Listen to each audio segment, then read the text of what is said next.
পাকস্থলীতে অনেক ধরনের রোগ হতে পারে। এর ভিতরে আমরা যেটা সবচেয়ে বেশি পেয়ে থাকি সেটা হচ্ছে পাকস্থলীর ইনফেকশন।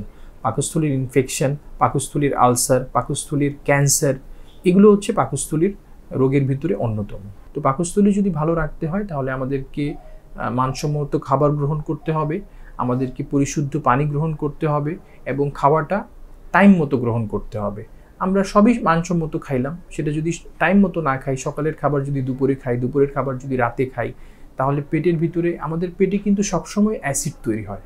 এই অ্যাসিডগুলো পাকস্থলীকে খারাপ ব্যাকটেরিয়া, খারাপ ধরনের পদার্থগুলো থেকে রক্ষা করার জন্য তৈরি হয়। এটা পেটের কোনো আলসার করার জন্য কিন্তু এই অ্যাসিড তৈরি হয় না।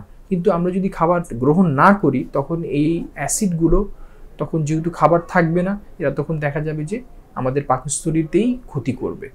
তো সেক্ষেত্রে আমাদেরকে পাকস্থলীর আলসার যদি আমরা এখান থেকে বাঁচতে চাই তাহলে আমাদেরকে অবশ্যই পাকস্থলী ভালো রাখার জন্য মানসম্মত খাবার, পরিশুদ্ধ পানি এবং পরিমিত খাবার, নিয়মিত সময় মতো খাদ্য গ্রহণ যদি আমরা করতে পারি তাহলে আমরা পাকস্থলীর রোগ থেকে বেঁচে থাকতে পারবো।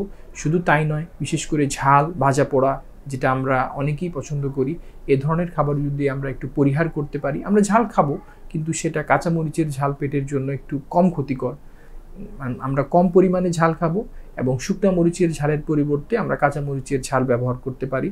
এবং স্পাইসি যে জিনিসগুলো, এটা আমরা নিয়মিত খাবো না, মাঝে মধ্যে হয়তো আমরা খেতে পারি। একটু কম স্পাইসি যদি আমরা আমাদের খাদ্য অভ্যাসটাকে যদি একটু চেঞ্জ করতে পারি, হয়তো ইনিশিয়ালি বা শুরুর দিকে একটু সমস্যা হলেও এটা আমাদের দীর্ঘমেয়াদী অনেক সাহায্য করবে।